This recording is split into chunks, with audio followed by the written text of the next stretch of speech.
ईश्वर के सभी प्रिय भक्तों को मेरा सादर प्रणाम। स्पिरिचुअल एंड इनर पीस में आप सभी का स्वागत है। आज मैं आपको अश्विन मास के शुक्ल पक्ष के एकादशी के विषय में, उसकी कथा के विषय में बताने वाली हूँ। जब श्री कृष्ण जी पांडव बंधुओं को सारी एकादशी के व्रत की कथाएं सुना रहे थे, तब अर्जुन कहने लगे, हे कृष्ण, आप हमें अश्विन माह के शुक्ल पक्ष की एकादशी के विषय में भी कुछ बतलाएं। इस व्रत को कैसे किया जाता है, इसका क्या प्रभाव है और इसका क्या नाम है, इसका महत्व क्या है। तब श्री कृष्ण जी कहने लगे कि हे कुंती नंदन, अश्विन माह के शुक्ल पक्ष की एकादशी का नाम पापांकुशा एकादशी है। इसे पाप मोचनी एकादशी भी कहा जाता है। इस व्रत के करने से जाने अनजाने में किए गए सारे ही पापों से मुक्ति मिलती है तथा व्रत करने वाले व्यक्ति को अक्षय पुण्य की प्राप्ति होती है। इस एकादशी के दिन इच्छित फल की प्राप्ति के लिए भगवान विष्णु की पूजन करना चाहिए। इस पूजन के द्वारा मनुष्य स्वर्ग लोक को भी प्राप्त कर सकता है।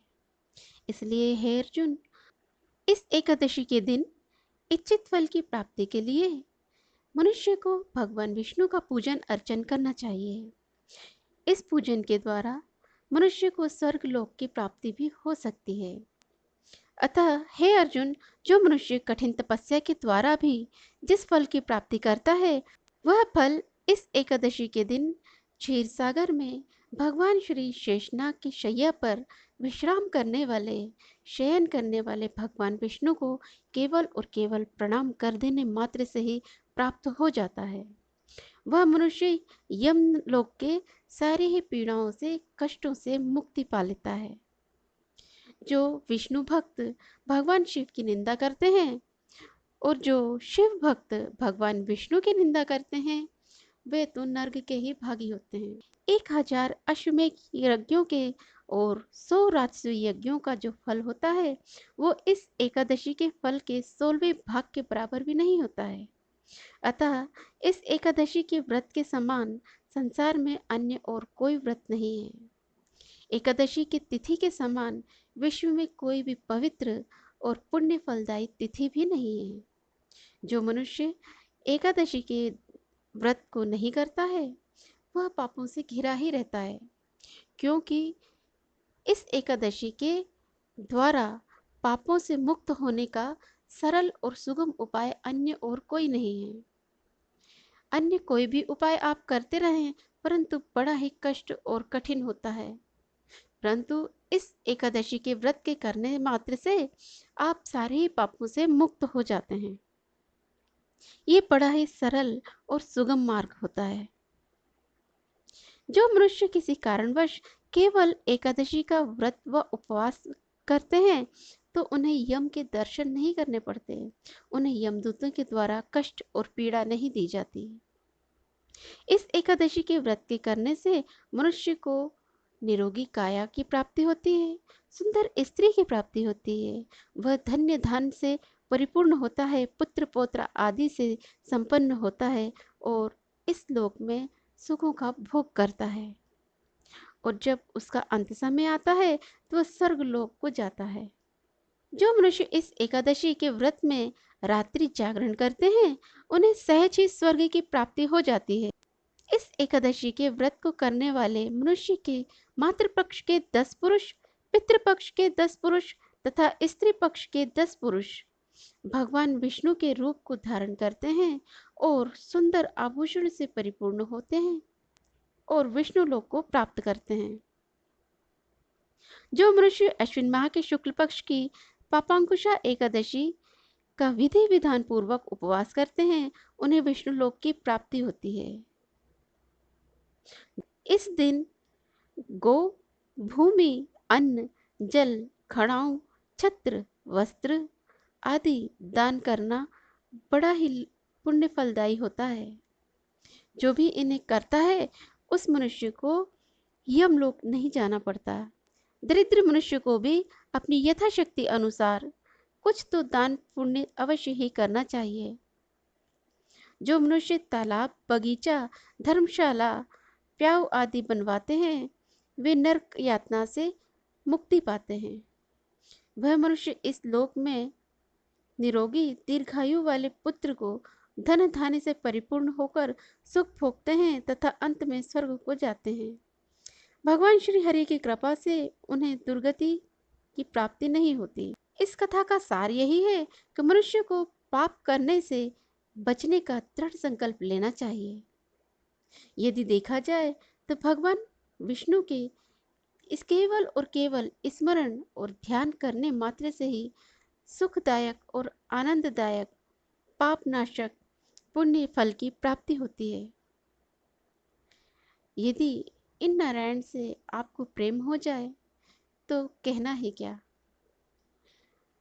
भगवान की भक्ति को प्राप्त करने का एक और अत्यंत सरल मार्ग है। आपके जीवन में जिस किसी भी संबंध का अभाव है, भगवान श्री हरि नारायण से आप उस संबंध को बना लीजिए। यदि किसी का पुत्र नहीं है तो उन्हें पुत्र मान लीजिए और उनसे पुत्रवत प्रेम कीजिए। यदि आपके जीवन में पिता नहीं है तो उन्हें पिता मानकर पिता के तुल्य प्रेम कीजिए।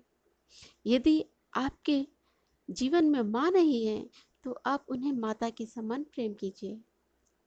ये आपकी भक्ति के लिए एक अत्यंत ही सरल और सुगम उपाय होता है, जिससे आप भक्ति को बड़ी ही सरलता से प्राप्त कर सकते हैं।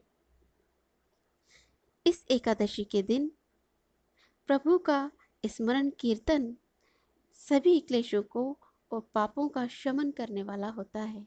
अतः हर मनुष्य को इस दिन भजन कीर्तन करना चाहिए, क्रोध नहीं करना चाहिए, झूठ नहीं बोलना चाहिए, चुगली आदि नहीं करना चाहिए और सभी से प्रेम पूर्वक व्यवहार करना चाहिए।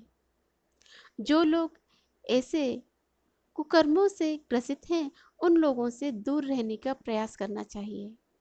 यदि आपके घर में, आपके परिवार में ही ऐसे मनुष्य निवास करते हैं तो उनसे कम संगति कीजिए या फिर अपने कर्मों के द्वारा उन्हें इस पुण्य कर्म का शिक्षा दीक्षा देनी चाहिए।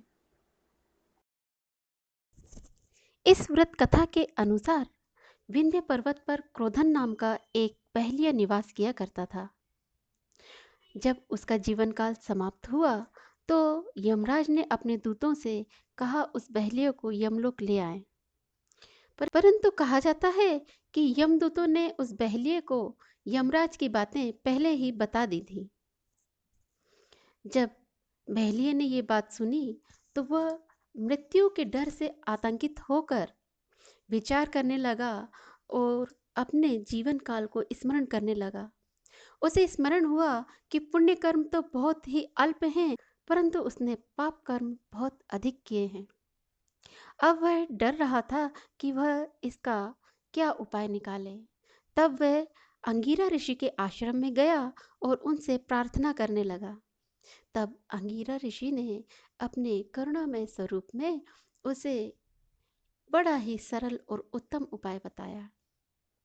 उन्होंने कहा कि अश्विन मास के शुक्ल पक्ष की एकादशी को, जिसे पापांकुशा एकादशी व्रत कहा जाता है, यदि आप उसे करते हैं तो सारे ही पापों से मुक्ति पा सकते हैं। तथा उसे सारा ही विधि विधान बताकर उसे विदा किया। तब उस बहलिये ने अश्विन मास के शुक्ल पक्ष की एकादशी के व्रत को पूर्ण विधि विधान से और पूर्ण श्रद्धा और भक्ति से, भाव से भरकर उसने इस व्रत को पूर्ण किया।